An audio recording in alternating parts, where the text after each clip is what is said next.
ሰላም ጤና ይስጥልን ውድ የቻናላችን ተከታታዮች የፕሮግራማችን ቤተሰቦች፣ ይህ አብዲራዋቲው ነው። ፕሮግራማችንን ላይክ በማድረግ እንዲጀምሩ፣ አዲስ የሆናችሁ ሰብስክራይብ በማድረግ ለዚህ ቻናል ቤተሰብ እንድትሆኑ፣ ይህንን ፕሮግራም ደግሞ ከሀገር ውጭ የምታደምጡ የቻናላችን ተከታታዮች በሱፐር ስቲከር፣ በሱፐር ቻት፣ በሱፐር ታንክስ ድጋፍ እንድታደርጉ በአክብሮት እየጋበዝን እንግዲህ የቀድሞውን ወዝ በተወሰነ መልኩ ይሄ የደርቢ ወይም የኤል ክላሲኮን ስሜት ያገኘው የሪያል ማድሪድ እና የባርሳ የትናንትናው ጨዋታ በማድሪድ 2-1 አሸናፊነት ተጠናቋል። ጁዲ ቤሊንጋም ግብና ግብ የሆነ ኳስ አመቻችቶ ባቀበለበት፣ ኪሊያን ኢምባፔ እንግዲህ በአስደናቂ ምሽት ባሳለፈበት፣ ፈርሚን ሎፔዝ ብቸኛዋን የባርሳን ግብ ባስቆጠረበት፣ ከጨዋታው በኋላ ንትርክ፣ ይሄ የደርቢ ስሜት ጨዋታ ላይ ያለውን ግለት አለማጠናቀቅ ይዞ መቀጠል፣ ይሄ የሁለቱ ክለቦች የባላንጣነትን ስሜት ያው ወደ ተጫዋቾች ክለቦች ያወርዱታል ያን ቴንሽን። ምክንያቱም ኃላፊዎች እዛ ቴንሽን ውስጥ በቃላት ደረጃ ይመላለሳሉ እንጂ እንደ ተጫዋቾች ሜዳ ውስጥ ባትል አያደርጉም። ነገር ግን ተጫዋቾች የሚላበሱት አንድ ካራክተር አለ። መቼም ተቀናቃኝ የረጅም ጊዜ የታሪክ ባላንጣም የሆነ በየትኛው መመዘኛ ብቻ በሊጉ ፉክክር ላይ ለረጅም ዓመታት ከተለያዩ ወቅታዊ ብቃቶች ጋር ተያያዥ ነው የመጡ ይሄ ውጥረት አለ።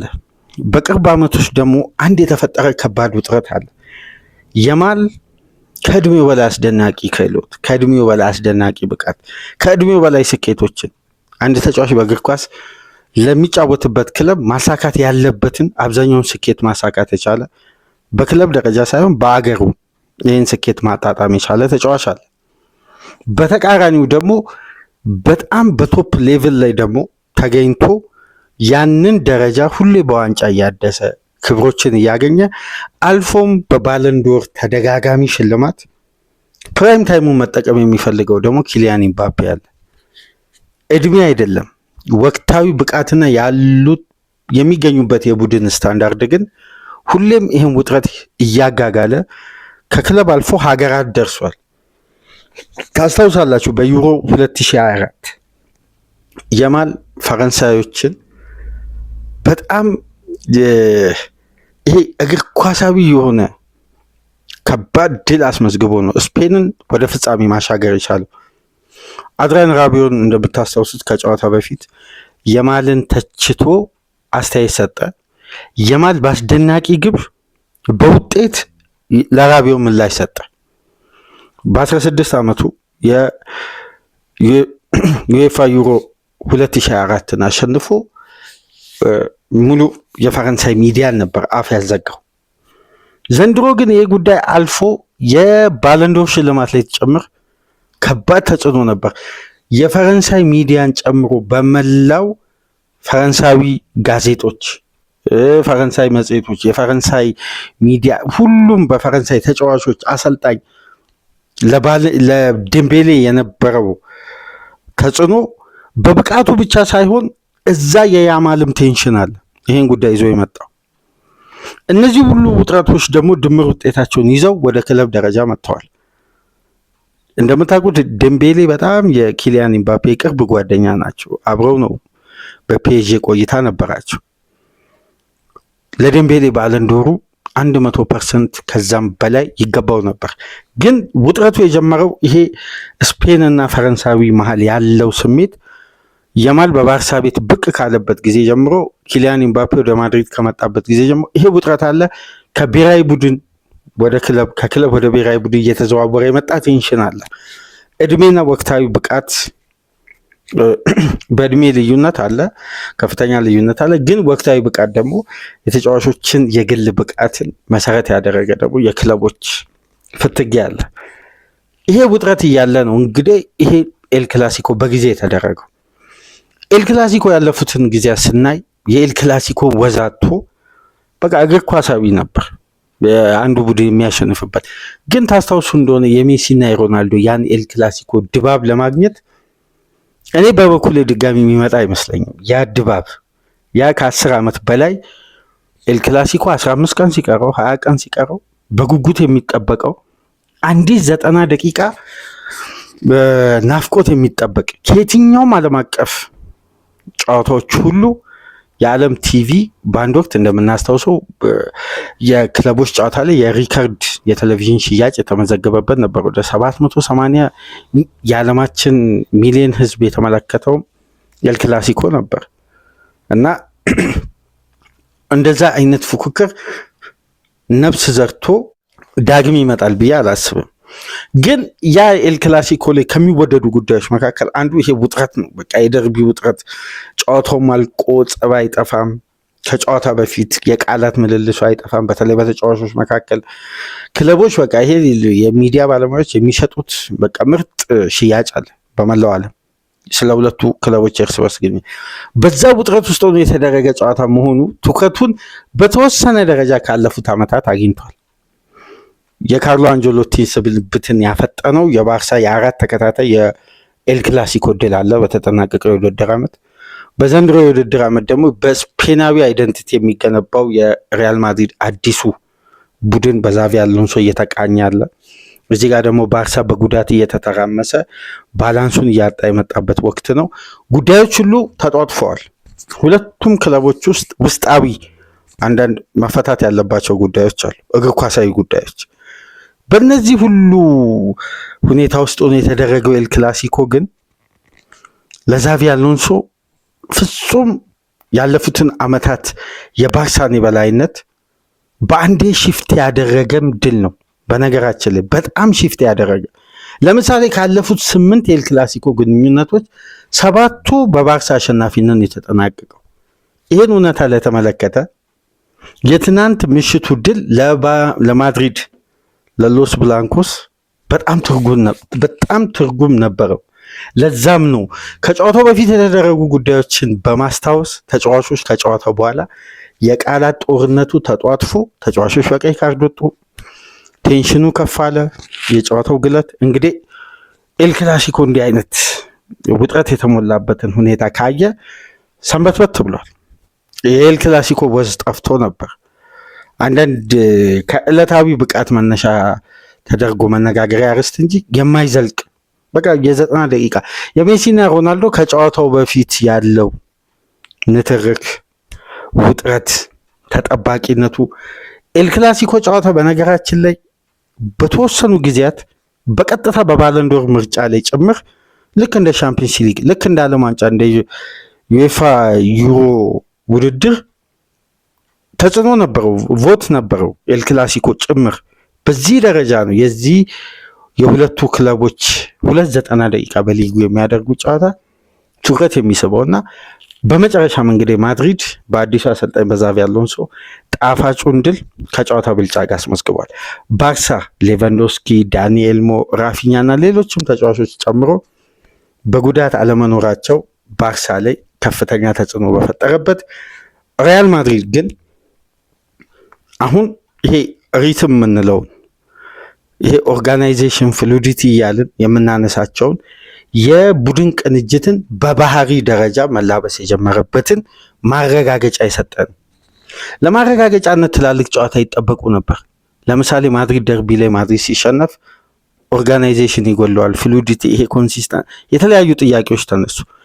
ግን ዛቪ አሎንሶ እንዴት ነው የቡድኑን ስትራክቸር በዚህ ደረጃ አዋቅሮ ማድሪድ በጣም አምና ሲታማበት የነበረውን የተከላካይ ስፍራ እንዲህ ሶሊድ አድርጎ በጥሩ ስትራክቸር በአስደናቂ የመልሶ ማጥቃት ቡድን ማድሪድን እንግዲህ ባርሳ ላይ የምሽቱን ጨዋታ ላሳዩት ብቃት ዛቪ አሎንሶን ከማድነቅ ውጭ ሌላ ምን ሊባል ይችላል? ትልቅ የታክቲክ የበላይነት ያሳየበት የሪያል ማድሪድ ምሽት ነበር። ሃንሲ ፍሊክ ያለፈው ሳምንት በቀይ ካርድ መውጣታቸውን ተከትሎ በትሪቪል ውስጥ ሆነው ነበር ጨዋታውን ሲመለከቱ የነበረው። ጨዋታው እንዴት ነበር ለእናንተ? በተለይ በሀገራችን እንግዲህ ማድሪድ እና ባርሳ ሲባል ያው ሜሲና ሮናልዶ ኮምፒቲሽኑ እንዳለ ነው። የትኛው ተጫዋች ከየትኛው ይበልጣል የሚለው ጉዳይ ሁሌም በመላው ዓለም የእግር ኳሱ ቤተሰብ ዘንድ ጥያቄዎች ምላሽ ሳያገኙ እንደሚቀጥሉ ግልጽ ነው። የትኛውም ከየትኛውም ለማስበለጥ ለማነጻጸር የሚቸግር ፍጹም የክፍለ ዘመኑ ምርጥ ተጫዋቾች ናቸው። ከምርጥነታቸው ውጪ ለንጽጽር ማቅረቡላ እኔ በግሌ ሳስብ ተገቢ ነው ብዬም አላስብም። እነሱ የሰጡትን ደስታና እርካታ ለተመለከተ ከማነጻጸር ይልቅ የሰጡትን ደስታና እርካታ እያጣጣሙ እግር ኳስ ማየት የተሻለ ይመስለኛል እና አገራችን ውስጥም ከፍተኛ ደጋፊ ፈጥረዋል። ሜሲን የሚያደንቅ ወደ ባርሳ፣ ሮናልዶን የሚያደንቅ የማድሪድ ደጋፊ ሆኖ ይሄ ጨዋታ ቢያንስ በዕለቱ ትኩረት የሚስቡ ጉዳዮች ነበሩ። ነገር ግን ጨዋታው እንዴት ነበር? በተለይ የሎስ ብላንኮስ ሁለት ከረፍት በፊት ሶስቱም ግቦች ከረፍት በፊት ነበር የተቆጠሩት። በ22ኛ ደቂቃ ላይ ኪሊያን ኢምባፔ ማድሪድን ቀዳሚ ያደረገ። ከዛ በፊት ከኤሪያ ውጭ የተገኘ አስደናቂ ቮሊ ያስቆጠረ፣ በኦፍሳይድ ምክንያት ተሻረ። ጨዋታው ቀጠለ። በፍጥነት ነበር ኪሊያን ኢምባፔ በግሩም አጨራረስ ከጁዲ ቤሊንጋም በስሩ ቦል የሰጠውን ኳስ በአስደናቂ ሁኔታ በግሩም አጨራረስ ካደረገው 5 ያለፉትን የኤል ክላሲኮስ ጨዋታ 6 ግብ አስቆጥሯል። በነገራችን ላይ የባፔ ቁጥሮች ውድ አድማጮች በደንብ ተከታተሉ። የኪሊያን ኢምባፔ ቁጥር ግን በአስደናቂ ሁኔታ ግራፉ እያደገ ነው በማድሪድ ቤት።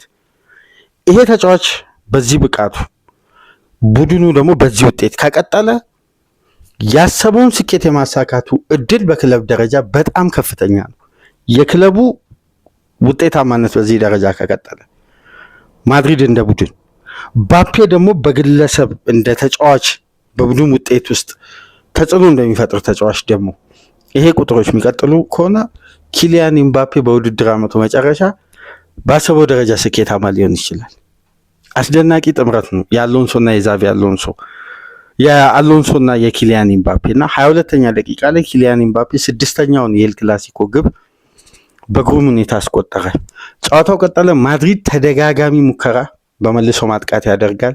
ቪኒና ባፔ ፍጹም በተግባቡበት ጨዋታ ታይሚንግ እንደው ከዚህ በፊት የሚነሱ ይሄ የታይሚንግ ክፍተት፣ አንደኛው ለአንደኛው ፓስ የሚያደርግበት ኤሪያ፣ ምቹ ስፔሶች ከተፈጠሩ በኋላ ዘግይቶ የሚደረጉ ፓሶች የተወሰኑ ይሄ በሁለት ክላስ ባላቸው ተጫዋቾች መካከል የሚኖር አለመግባባት አለ ማለት የኳስ አንዱ ለአንዱ ፓስ የሚያደርግበት መንገድ ፍጹም በርካታ ግቦችን ማድሪድ ማስቆጠር በሚችልበት እድል ውስጥ ሆኖ ባርሳ ራሳቸውን ወደ ጨዋታ የመለሱበት ራሽፎርድ ማይነስ ያደረገውን ኳስ ፈርሚን ሎፔዝ 38ኛ ደቂቃ ላይ አስቆጠረ። ጨዋታው 1-1 ቀጠለ። ግን አምና ስንመለከት የነበረው የባርሳ ትልቁ አቅም በየትኛውም ደቂቃ ጎል ይቆጠርበት ባርሳ አይደናበርም። ረጋ ባለ ቴምቦ ወደ ራሱ ሪትም ይመጣል። ባርሳ እንደሚያስቆጥር ግን እርግጥ ነው። አሁን የትናንትናው ግብ ለ49 ተከታታይ ጨዋታ የተቆጠረ ግብ ነው። ለባርሳ ትልቅ የግብ ቁጥር ነው። ግን የሃንሲ ፍሊክ ቡድን አንድ ያጣው ትልቁ ጉዳይ ምንድን ነው? ይሄ የአምናውን ባላንስ መመለስ አልቻለም፣ ወይም የአምናው ስታይል ዘንድሮ ሊቀጥል አልቻለም እና ኮንቲኒቲ አልነበረውም። ባርሳ ወደ ጨዋታው ቢመለስም ግን እንደ ቡድን የነበረው ቅንጅት ወደ ጨዋታ አልተመለሰም። በውጤት ደረጃ ተመለሰ። ማድሪድ አሁንም ማጥቃቱን ቀጥሎ ነው። 43ኛ ደቂቃ ላይ ለኪሊያን ኢምባፔ አመቻችቶ ያቀበለው ጁዲ ቤሊንጋም ሌላ አስደናቂ ግብ አስቆጠረ። ግብ የሆነ ኳስ አመቻችቶ ማቀበል ብቻ ሳይሆን ግብም አስቆጠረ። ማድሪድ አድቫንቴጁን ከረፍት በፊት ወሰደ። ከረፍት በኋላ እንግዲህ ሁለቱም ክለቦች ትላልቅ አደጋዎችን ፈጥሯል። ማድሪድ ፍጹም ቅጣት ምት በባፔ አማካኝነት ስቷል። ኦፍሳይድ የተሻረው ፍጹም ቅጣት ምት የተሳተበት መንገድ ከተመለከትም ባፔ 3 ግብ የማስቆጠር እድል ግልጽ ነበረው ማለት ነው። አንደኛው በኦፍሳይድ ምክንያት ተሻረ፣ ሌላኛው በራሱ ስህተት ፍጹም ቅጣት ምት አምክኖ ነው ማድሪድ 2-1 ያሸነፈው። በአጠቃላይ ደግሞ የጨዋታውን ውጤት ከተመለከትን ደግሞ በቁጥሮች ካየን እንኳን ማድሪድ በብዙ ርቀት ከባርሳ የተሻለበት ጨዋታ ነበር። ባርሳ የኳስ ቁጥጥሩ እንደሚታወቀው ከፍተኛ የኳስ ቁጥጥር ብልጫ ነበረው። ግን ጥራት ያለውን እድል በመፍጠር ሙከራዎችን በማድረግ የተዋጣለትን የፋይናል ሰርድ እንቅስቃሴ በማድረግ ማድሪድ በጣም ቅንጅቱ ይሄ መልክ እያያዘ የመጣ ቡድን ማድሪድ በደንብ መልክ እያዘ ሀዲድ ውስጥ ገብቷል። አሁን ከአንጀሎቲ ወደ አሎንሶ የሚደረገው ትራንዚሽን ጊዜ እንደማይፈጅ በደንብ ጊዜ እንደማይፈጅ ያየንበት ጨዋታ ነው። የሆነ የክለብ ወርልድ ካፕ ጨዋታዎች ላይ የሚታዩ አንዳንድ አስደንጋጭ ክፍተቶች ነበሩ። ለምሳሌ በፒኤስጂ የተሸነፉበት ጨዋታ ምናምን ለማድሪድ አስደንጋጭ ነበር። ሽግግሩን ሊያረዝም ይችላል። አሎንሶ በቀላሉ የማድሪድን የአሰልጣኝነት ዘመናቸው እንዲያው ከፈተና በጸዳ መልኩ ያሸጋግራሉ ተብሎ እንዳይጠበቅ ጭምር የተደረገ ሽንፈቶች ነበሩ። ግን ኤል ክላሲኮ እንግዲህ በአጭር ጊዜ ውስጥ ነው የተደረገው። ከክለብ ወርልድ ካፕ በኋላ በርካታ ማረጋገጫዎች የዛቪ አሎንሶ ሪያል ማድሪድ ሽግግሩን እያፈጠነው ነው እና ማድሪድ በ23 ሙከራ ታጅቦ 10ሩ ኢላማቸውን የጠበቁ ከነዚህ 10 ሙከራዎች ደግሞ ሪያል ማድሪድ በሚያስደንቅ ሁኔታ ከ3.45 ኤክስጂ በላይ ክሬት አድርጎ ነው 2 ግብ ብቻ ያስቆጠረው። አሁን እነዚህ ቁጥሮች የሚነግሩን የማድሪድ ማጥቃትና ጥራት ያላቸው በተጋጣሚ የመጫወቻ ቦክስ ውስጥ እንኳን ማድሪድ 34 ኳስ ሲነካ ባርሳ 17 በእጥፍ ማድሪድ ይበልጣል። ግን ቦል ፖሴሽን ካየን 68 ለ32 ነው። አንዳንዴ ኳስን ከፍ ባለ ቁጥር ወይም ከፍ ባለ ፖሴሽን ብልጫ መቆጣጠር ይሄ ፖሴሽን ዊዛውት ፔኔትሬሽን የሚሽከረከሩ የኳስ ቁጥር አለ እንጂ በቀጥታ ወደ ተጋጣሚ የአደጋ ክልል የሚጓዙ የማጥቃት እንቅስቃሴዎች የሉ።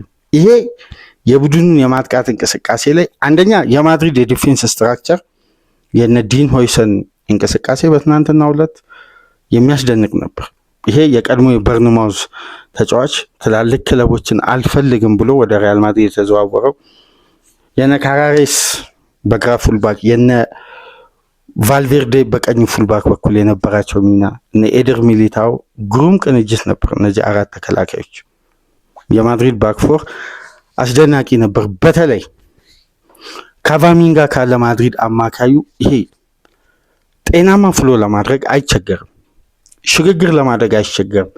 በጣም የሜዳ ውስጥ ፍሎ የማድሪድ በተረጋጋና ባላንስ በሆነ እንቅስቃሴ ቀጣይነት ያለውን የማጥቃት እንቅስቃሴ እንደሚያደርጉም ያየንበት ነው።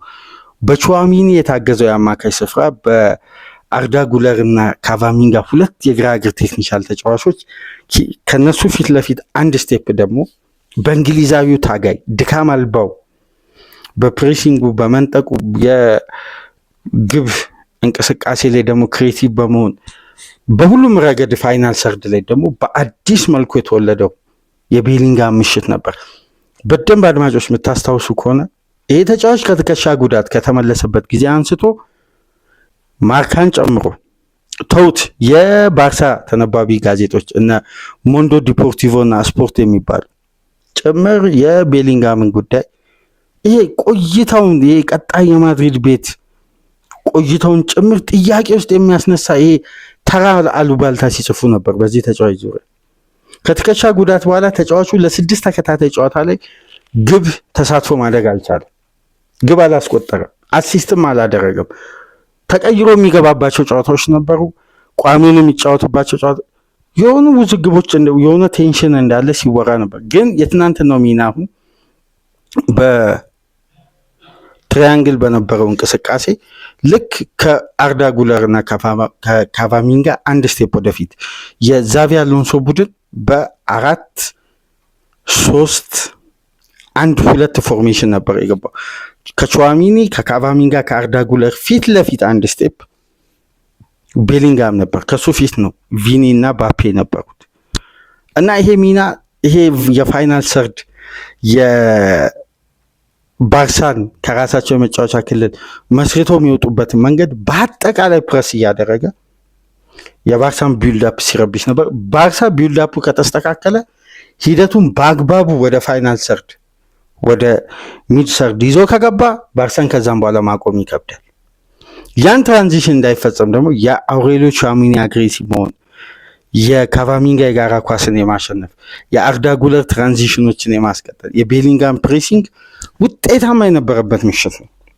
በዚህ እንቅስቃሴ ነው እንግዲህ ማድሪድ ማስቆጠር ካለበት ግብ እንኳን ያልተዛነፈ እድል 10 ኢላማቸውን የጠበቁ ሙከራዎችን አድርጎ ነው 2 ያስቆጠረው። ባርሳ ግን እንደ ቡድን አሁን የተወሰነ ሕክምና የሚያስፈልገው ቡድን ይመስላል ስናይ። ይሄ ያምነውን እንኳን የባርሳን ውበት ያለው እግር ኳስን ውበት ያለውን ፍሎ እንኳን ለማምጣት በጣም ተቸግረዋል። በተለይ ባርሳ ለመልሶ ማጥቃት የሚከፈትበት ትራንዚሽን በጣም ባርሳ ክፍት የሆነ ቡድን በትናንትናው ዕለት ያየነው የማድሪድ ምርጥ መሆን ብቻ ሳይሆን ባርሳ እንደ ቡድን ስፔሶችን ለመዝጋት እንኳን ተጫዋቾች በአግባቡ ፊት አልነበሩ፣ ማለት ሲስተማቲካሊ ፊት አልነበሩ። በጣም ማድሪድ በቀላሉ ትራንዚሽኑ አንደኛ በአካል ብቃት በፍላጎት ሜዳ ውስጥ ባለ ንቃት ካየን ከባርሳ በጣም ከፍ ያለ ነው። የማድሪድ የምሽቱ እንቅስቃሴ አልተመጣጠኑ። ይሄ ባርሳ ረጅሙን ደቂቃ ኳስ ስላንሸራሸረ ባርሳ ምርጥ ነበር የምትሉት ተውት። ይሄ ፔኔትሬሽን የሌለው ፖሴሽን ብዙም ጥቅም የለውም። እሱ ሜዳ ውስጥ ኳስን እያንሸራሸሩ መቆየት ተጋጣሚ የራሱን ስትራክቸር እስከሚይዝ የማሰቢያ ጊዜ ከመፍቀድ ውጪ ይሄ ፔኔትሬሽን የሌለው ፖሴሽን ሁሌም ለተጋጣሚ ስትራክቸር ነው የሚመቸው። በሎ ብሎክ ጥብቅ አድርጎ ራሱን ተጋጣሚ የሚጠቀመውን ስፔስ ማሳጣት ነው። ግን ባርሳ ምና የምታስታውሱ ከሆነ ለምሳሌ 4ቱን ተከታታይ ኤል ክላሲኮ ሲያሸንፉ በተለያዩ ጨዋታዎች ማድሪድ ቀዳሚ ሆኗል። ግን ውጤቱን ለመቀየር ባርሳ አይጨነቅም። ይሄ ያልተገባ ኳሶች ፓስ አይደረጉም ወይ ሜዳ ውስጥ መዘናጋት መደንገጥ አይታይም። ቀስ ረጋ ብሎ ወደ ሪትሙ ይመጣል፣ ተደጋጋሚ ግብ ያስቆጥራል። ግን ትናንት የሰከነው የተረጋጋው በራሱ ቅኝት ባቀደው የጨዋታ መንገድ 3 ነጥብ ማግኘት የቻለው ሪያል ማድሪድ ነው። አሁን የሰከነው ቡድን ማድሪድ ነው። ባርሳ ግን ሕክምና የሚያስፈልገው ቡድን በጣም ያምነው አይነት ባርሳን ለመመለስ ሃንሲ ፊሊክ ትልቅ የቤት ስራ ይጠብቃቸዋል። 27 ለ22 ሆኗል የነጥብ ልዩነቱ። በ5 ነጥብ ማድሪድ ሊጉን እየመራ ነው የሚገኘውና ውጤቱ ለማድሪድ 100% ይገባው ነበር። በአስተማማኝ ብቃት በበለጡበት ጨዋታ ነው የዛቪ አሎንሶ የመጀመሪያ ኤል ክላሲኮ እንግዲህ በድል የተጀመረው። ትልቁ ጉዳይ እንግዲህ 70 ደቂቃ ላይ ነው የተፈጠረው። ቪኒ ጁኒየር ከሰሞኑን የሆኑ መረጃዎችን እናያለን፣ እንመለከታለን፣ እናነባለን በኤክስ ገጽ። ግን ይሄ መሬት የወረደ ሀሳብ ስላልሆነ ለውድ አድማጮች ይዞ መምጣት ትንሽ ይቸግራል። እንዲህ አይነት መረጃዎች ግን አሁን ይሄን ጉዳይ ያረጋገጠ ነው ወይ የተመለከትነው የቪኒ ጁኒየር ሪያክሽን? ይሄ ተጫዋች በስፔን እግር ኳስ ተገፍቷል። በማድሪድ አይደለም፣ በስፔን እግር ኳስ በሚጫወትበት ሜዳ ሁሉ ከፍተኛ የዘረኝነት ጥቃት ይደርስበታል። እነዛን ጉዳዮች አሸንፎ ቶፕ ክላስ ተጫዋች መሆኑን ለስፔን እግር ኳስ ራሱን ያስመሰከረ ጀግና ብራዚላዊ ነው። በነገራችን ላይ ቪኒ ባለው እግር ኳሳዊ ቴክኒክ ግማሽ ሀሳብ ሊኖረን ይችላል። ግማሹ ሊያደንቀው ይችላል፣ ግማሹ ላያደንቀው ይችላል። ግን ጀግና ብራዚላዊ ነው። ጀግንነቱን ማድነቅ ያስፈልጋል። ስፔኖችን እነዛን ዘረኛ እነዛን ባለጌ ደጋፊዎችን አፍ አዘግቷል። በዚህ ረገድ ለቪኒ የተለየ ክብር ልንሰጠው ይገባል። ይሄን ተጫዋች ይሄ ከክለብ ድጋፍ ከተጫዋች ማድነቅ በተለየ ሁኔታ፣ ምክንያቱም ራስን ጠንክሮ በመስራት ማስከበር እንደ ቪኒሲየስ ጁኒየር ነው አፍ ማዘጋት። ስንት የስፔን ስቴዲየሞች አሉ፣ የነ ቫሌንሺያ የነ ሲቪያ አይነት ለጥቁር ተጫዋቾች ጸር የሆነ ስቴዲየም አለ። ገና ኳስ ሲይዙ ይታወቃሉ እኮ በሻምፒየንስ ሊግ እግር ኳስ እንኳን የአርሴናል ተጫዋቾች እነ ጋብሪኤል ጄሱስ ላይ መሰለኝ ካልተሳሳትኩ የዛሬ 2 ዓመት የዘረኝነት ጥቃት በጣም ፈታኝ የሆነ ስቴዲየም፣ በተለይ ቫሌንሺያ እና ሲቪያ ስቴዲየም። በነገራችን ላይ የሚያስገርመው ነገር እኮ በእነሱ ቡድን ውስጥ ጥቁር ተጫዋች እያለ የተጋጣሚን ጥቁር ተጫዋች የሚሰድቡት እና ይሄ ተጫዋች ባህሪውን እንግዲህ አንገቱን ደፍቶ ራሱን አስከብሯል። ነገር ግን ከሰሞኑ የሚወጣው አንዳንድ መረጃ አለ። ቪኒ በማድሪድ ቤት ደስተኛ አይደለም። ይሄ ዲፌንሳ ሴንትራል የሚባለው በማድሪድ ዙሪያ የሚታተመው አንድ ጋዜጣ አለ። በጣም ለማድሪድ መልበሻ ቤት ከነማርካ በላይ ቅርብ ነው የሚባል ዲፌንሳ ሴንትራል የሚባለው ማድሪድ ሪሊዝ ክሎዙን አክቲቭ አድርጎ ክለቦችን አልጠራም እንጂ አክቲቭ አድርጓል። ያው ይሄ የድርድር ጥሪ ነው የሚለው በዋነኝነት ቪኒ የሚፈልገው የኮንትራት ክፍያ አልቀረበልኝም። እሱ የሚፈልገው የተደረገው ስምምነት ደግሞ በቃላት ደረጃ ነው፣ በወረቀት ደረጃ ስምምነት ላይ አልደረስንም። እኔ ብቃቴን በማድሪድ ቤት ከልጅነት ጀምሮ ከብራዚል ከተዘዋወርኩበት ጊዜ አንስቶ በአስተማማኝ ሁኔታ አቅሜን ሳልቆጥብ ለዚህ ቡድን አበርክቻለሁ። አሁን ተገቢው ክፍያ ይገባኛል ነው የቪኒ ጥያቄ። ይሄ እንደ አንድ ፕሮፌሽናል ተጫዋች ተገቢ ነው። ማድሪድ ደግሞ የራሱ እይታ አለው። ወቅታዊ ብቃትን አሻሽል። በተለይ ይሄ የባለንዶር ጉዳይ የቪኒን ስነቦና የጎዳ ይመስለኛል። በወቅቱ እንግዲህ እንደ አንድ እግር ኳስ ተመልካች ከሮድሪና ከቪኒ ያን ባለንዶር ማን ማንሳት አለበት ለሚለው ስለ ኮንሲስታንሲ ካነሳን ሮድሪ ረጅም ጨዋታ ስላደረገ ለሮድሪ ሊገባው ይችላል። ረጅም ፊክቸር ስላደረገ እና በሀገሩም በሲቲም ስኬታማ ስለሆነ። ግን አንድ ተጫዋች ስለ ግል ብቃት ነጥለን አውጥተን የምንሸልም ከሆነ መመዘኛው የግል ተጫዋች የክለብ ስኬት ካልሆነ፣ የክለብ ስኬት ይካተታል። ግን ስለ ግል ብቃት አተኩረን የምንሸልም ከሆነ በዛ የውድድር ዓመት ከቪኒ ውጭ ማንም ተጫዋች አይገባው። ይሄን በግልጽ መናገር ያስፈልጋል። የሀገር ትልቅ ዋንጫ ማሸነፉ እንደ ቡድን ሮድሪ በዛ ውድድር ውስጥ ልዩነት ፈጥሯል፣ የሚካድ ጉዳይ አይደለም። ግን ስለ ግል ብቃት ካነሳን ቪኒ 100% ይገባዋል። ይሄ ምንም ለጥያቄ የሚቀርብ ጉዳይ አይደለም። ታዲያ ያ ቴንሽን እንግዲህ ቪኒ ላይ ጫና ፈጥሮ ከአምና ጀምሮ ይሄ ተጫዋች በራስ መተማመኑን ለማግኘት እየጣረ ነው። ማድሪድም ታጋሽ ቡድን ነው። በሁለቱ ወገኖች መካከል ውጥረት አለ። ቪኒ የሚፈልገው የኮንትራት ክፍያ አለ። ያ ማይቀርብበት ከሆነ ተጫዋቹ ደስተኛ አይደለም፣ መልቀቅ ይፈልጋል። 213 ሚሊዮን ፓውንድ 256 ሚሊዮን ዩሮ ያቀረበ ክለብ ዩሰድ ብሏል ማድሪድ ብሎ ነው እንግዲህ ዲፌንሳ ሴንትራል ይዞ የወጣው። ይሄን ይዞ የወጣው መች መሰላችሁ? ሐሙስ ምሽት ነው። ኤል ክላሲኮ ትናንት እሁድ ሊደረግ 3 ቀን ሲቀረው ይሄ ቴንሽን እንግዲህ አድጎ በትናንትናው ጨዋታ እውነት ለመናገር የቪኒን ጥረት ለተመለከተ የቀድሞውን ቪኒሲየስ ጁኒየር የተመለከትን ያለን የሚመስሉ ማጥቃቱ ብትሉ ድሪብሉ ኩንዴን እንዴት ሲያንከራተት እንደነበር አይተናል። ትናንትና በበቂ ሁኔታ በፈለገው የሜዳ ክፍል እያተረማመሰ ሲጫወት ነበር። የቀድሞውን ፍላጎት እያየን በዚህ ፍላጎትና ዲሲፕሊን ውስጥ ያለውን ቴምቦ መቀየር በእርግጥ ቪኒሲየስ ጁኒየር እንደዛ ነርቨስ ባያደርግ አይገርምም። ቢያንስ አሎንሶ አሁን አሰልጣኝና ተጫዋች መካከል ያለውን ስልጣን እዚህ ጋር ለማንሳት አይደለም፣ ግን ያ ፍጥነት፣ ያ ፔስ፣ ያ ኢንተረስት፣ ያ ተነሳሽነት ቡድኑ እየመራ ነው። ቪኒሲየስ የሚያሳየው ሞራል እና እዛ ጋር እንቅስቃሴ የሚያስደንቅ ነው። መታገሱ ለአሎንሶ አድቫንቴጅ ነበረው ተጫዋቹን ከመቀየር ይልቅ። ምክንያቱም በተመሳሳይ ልክ እንደ ቪኒ ኮንፊደንሱ በዝውውሩ ምክንያት በአሎንሶ እቅድ በታክቲክ ምክንያት እየወረደ የመጣው ሮድሪጎን ሲያስገባ እያወጣ ያለው ተጫዋች ደግሞ ራሱን እያገኘ ያለ ተጫዋች ነው። አሁን እዚህ ጋር ሚዛኑን ከተመለከትን የቪኒ ቆይታ ነው ለማድሪድ አስተማማኝ የነበረው። ይሄ ውጤት ቢጣጣ በነገራችን ላይ ዛሬ የስፔን ሚዲያ በተለይ ይሄ ማርካ የሚባለው ጋዜጣ ቪኒ ስለቀየረ ነው አሎንሶ ዋጋ የከፈለው ነው የሚለው። ምክንያቱም ማርካ ልክ ቪኒ ተቀይሮ እንደወጣ ወዲያው ኤክስ ገጽ ላይ ገብታችሁ ብትመለከቱ አሎንሶ ያልተገባ ውሳኔ ዛሬ ገና ወሰነ። ከረጅም ጊዜ በኋላ ቪኒን የሚመስል ካራክተር እያየን ቪኒን ቀይሮ አወጣ። ያውም 20 ደቂቃ ሲቀረው። ከዛን ስንት ደቂቃ ተጨመረ? 9 ወደ 100 ምናምን ደቂቃ ነው ሲጫወቱት። 30 ደቂቃ ያክል።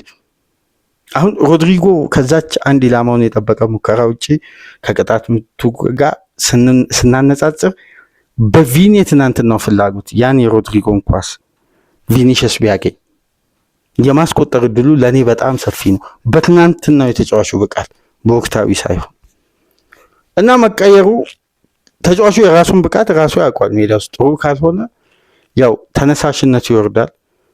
እንደውም እኮ አንድ ከ50 ምናምን ደቂቃ በፊት ካስተዋላችሁ የሆነ ኳስ በዳር ላይ የመጣለትን ኳስ በሚገርም ታይሚንግ አልፎ ኩንዴን ከሄደ በኋላ ለባፔ ማይነስ ሲያደርግ ባፔ የባርሳ ተጫዋች ላይ የደረበውን ኳስ ላይ ካያችሁ ድፍን ስቴዲየም የቪኒሺየስን መዝሙር እየዘመረ ነበር፣ ስሙን እየጠራ አስቡ፣ ደጋፊ እስከሚዘምር ያውም በቅርብ ጊዜ ውስጥ በካርሎ አንጀሎቲ የማድሪድ ደጋፊ ጭምር ተቃውሞ ያሰማበት ተጫዋች። ታዲያ እንዴት አልተሻሻለም ይሄ ተጫዋች? እዚህ ፍላጎት ውስጥ ያለ ያውም በኤል ክላሲኮ ያውም ምርጥ ብቃቱን አግኝቶ ለማድሪድ ራሱን ሳይቆጥብ እየሰጠ ባለበት ጨዋታ ላይ አሎንሶ ምናልባት እዛ ጋር ምክንያታዊ ሊሆን ይችላል፣ ታክቲካዊ በአሰልጣኝ ስራ እንዲህ አይነት ጉዳይ ላይ ብዙም አስተያየት መስጠት አልፈልግም። ምክንያቱም የአሰልጣኞች እይታ ከኛ በረጅም ርቀት የተለየ እና ይሄ የአሰልጣኞች የሜዳ ውስጥ ውሳኔ ምክንያቱም በአብዛኛው አሰልጣኝ ውሳኔ ቅሬታ ስለሌለኝ ለምን የአሰልጣኝ እይታ ሁሌም የቡድኑን ስትራክቸር የመሰረተው አሰልጣኝ በሚወስነው ውሳኔ ላይ እግር ኳስ አስተያየት ልንሰጥ እንችላለን እንጂ ውሳኔው ተገቢ አይደለም ማለት ጥሩ አይመስለኝም። ግን የቪኒ የትናንትናውን ብቃት አሁን ለምሳሌ ስለ ስፔን ላሊጋ በእኛ ቻናል እንዲህ አይነት ትልቅ ጨዋታ ከሌለ ምናልባት ወይ የስፔን ክለቦች ከእንግሊዝ ክለብ ጋር በሻምፒየንስ ሊግ ወይ በኤሮፓ ሊግ ካልተገናኙ በቀር በጥልቀት የስፔን እግር ኳስ እየተከታተልን አንዘግብም፣ ግን ኳሱን እናያለን። አሁን ለምሳሌ የፕሪሚየር ሊግ ጨዋታ ካለቀ በኋላ ምሽት የሚኖሩ የላሊጋ ጨዋታዎችን አብዛኛውን እናያለን። የሰሞንኛውን የቪኒን ብቃት ላስተዋለና ይሄ ወደ ሪትም ይሄ ወደ ቀድሞ በራስ መተማመኑ እየመጣ ያለን ተጫዋች ስናይ ነበር እና የትናንትናው ቪኒ ደግሞ በጣም የሚደነቅ ነበር። እዚህ ላይ ሲቀይረው ቪኒሺየስ አበደ። እንግዲህ አይታችኋል። ጥሎ ወደ መልበሻ ቤት ከገባ በኋላ ነው በድጋሚ ወጥቶ ቤንች ላይ የተቀመጠው። እዚህ ጋር ሁለት ጉዳይ ይነሳል። አንደኛ ተቀይሮ ለሚገባው ተጫዋች በራስ መተማመኑን እያጣ በዝውውር ውጥረት እቅድ ውስጥ እንደሌለ ሲዘገብ የነበረ በዝውውር ምክንያት በርካታ ውጣ ውረዶችን አይቷል ሮድሪጎ። ይሄ ተጫዋች ተቀይሮ እየገባ ነው። ያ ተጫዋች በዛ ስፕሪት በዛ ስሜት መውጣቱ ተገቢ አይደለም። ይህንን ተጫዋች ወደ ሜዳ የሚገባውን ተጫዋች በተወሰነ መልኩ የስነልቦና ጫና ውስጥ ይከተዋል እና ለቡድን ጓደኛው ጭምር ሪስፔክት አልሰጠም ይላል። ልክ ነው። ይሄ ጉዳይ ሊያስማማ ይችላል። ከዛም በኋላ ግን እንግዲህ ይህን ጉዳይ የትናንትናውን ኤል ክላሲኮ በጣም አጓጊና ተጠባቂ ያደረገው ወጣቱ ከፈለገ በፍላጎቱ ነው ምላችሁ፣ በራሱ ፍላጎት ራሱን ከጠበቀ ራሱን በፕሮፌሽናል እግር ኳስ ታላላቅ ተጫዋቾች ደረጃ ራሱን ማስቀመጥ ከፈለገ የምንጊዜም ታላላቅ ከፈለገ በጣም ማድረግ የሚችለው ትልቅ አቅም ያለው ወጣቱ ያማል ከፈለገ ነው ምላችሁ ራሱን ካላጠፋ ያማል ራሱን ያጠፋል እንጂ በየትኛውም እግር ኳሳዊ ምክንያት ከእግር ኳስ አይጠፋም። ያለው ቴክኒክ አቅም የፈለገበት ደረጃ ያደርሰዋል። ይሄ ተጫዋች ያለው አቅም የሚፈልገው ደረጃ ላይ መድረስ ይችላል። አንድ ተጫዋች በፕሮፌሽናል ዘመኔ እዚህ ጋር ደርሳለሁ ብሎ ፕላን ያደርጋል።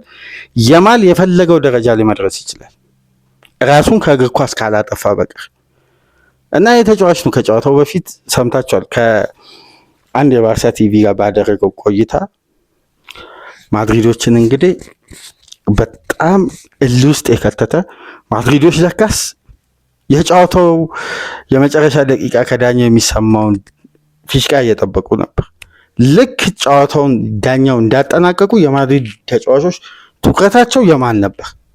ለካስ ማድሪድ ተጫዋች ሙሉ ይሄ ጉዳይ እያብከነከነው ነበር። ሜዳ ውስጥ እንደዛ ሲታገል ደማቸውን ሲሰጡ የነበሩት ማድሪድ አጭበርባሪ ክለብ ነው። አሁንም ማድሪድ በተለያዩ ምክንያቶች ድልን የሚያገኝ እንጂ እግር ኳሳዊ ድሎችን የሚያስመዘግብ ቡድን አይደለም።